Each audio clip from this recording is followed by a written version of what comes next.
नमो बुद्धाय. जय भीम. नमस्कार बंधू भगिनींनो. आपल्या अलका गणेश 123 ह्या यूट्यूब चॅनलवर आपले मनपूर्वक स्वागत आहे. आज आपण भगवान बुद्धांच्या जीवनातील एक अतिशय हृदयस्पर्शी आणि प्रेरणादायी प्रसंग जाणून घेणार आहोत. ही कथा आहे बुद्धपुत्र राहुलने पित्यांकडून कोणता वारसा मागितला. कपिलवस्तू नगरीत भगवान बुद्ध अनेक वर्षांनी वर्षवासासाठी आले होते. संपूर्ण नगरात आनंदाचे वातावरण होते. राजा शुद्धोधन, महाप्रजापती गौतमी, यशोधरा आणि लहान राहुल बुद्धांना भेटण्यासाठी उत्सुक होते. त्यावेळी राहुल सुमारे 7 वर्षाचा होता. त्याने आपल्या पित्याला यापूर्वी कधी जवळून पाहिले नव्हते. यशोधराने राहुलला भगवान बुद्धांकडे पाहून सांगितले, "बाळा, हेच तुझे वडील आहे. त्यांच्याकडे अमूल्य संपत्ती आहे. जा आणि तुझा वारसा माग." राहुल निरागसपणे भगवान बुद्धांच्या मागे गेला.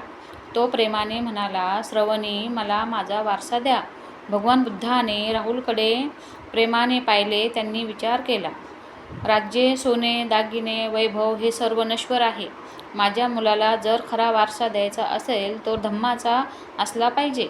बुद्धाने आपल्या प्रमुख शिष्य सारिपुत्त यांना बोलवले आणि म्हणाले, "सारिपुत्त, राहुलला प्रवर्जा द्या. त्याला धम्माचा वारसा मिळू द्या." राहुलने आनंदाने श्रामणेर दीक्षा स्वीकारली. अशा प्रकारे तो इतिहासातील सर्वात लहान श्रामणेरांपैकी एक झाला.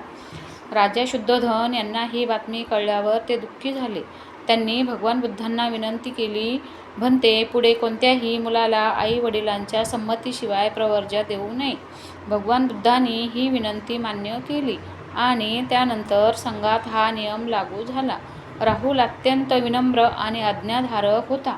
तो गुरुच्या प्रत्येक उपदेशाचे पालन करत असे.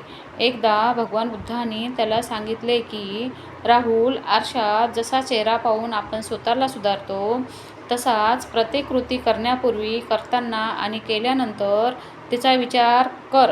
हा उपदेश पुढे अंबलठिक्क राहुलावादसुत्त म्हणून प्रसिद्ध झाला. राहुलाने कठोर साधना केली. त्याने लोभ, द्वेष आणि मोह यावर विजय मिळवला. कालांतराने तो अरहंत झाला आणि धम्माचा खरा वारसदार ठरला. या कथेचा संदेश: खरा वारसा म्हणजे पैसा किंवा संपत्ती नाही. ज्ञान, सदाचार आणि धम्म हा सर्वश्रेष्ठ वारसा आहे. मुलांना भौतिक संपत्तीपेक्षा चांगले संस्कार देणे हे अधिक महत्त्वाचे आहे. भगवान बुद्धांनी आपल्या मुलांना ही विशेष वागणूक न देणे धम्माच्या मार्गावर चालायला शिकवले.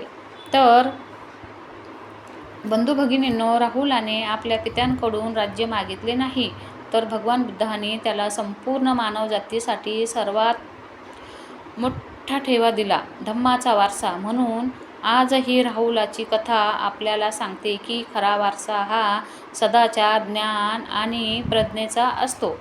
तर ही कथा तुम्हाला कशी वाटली? कथा आवडली असल्यास लाईक, शेअर करायला विसरू नका. आणि कथा ऐकून घेतल्याबद्दल धन्यवाद.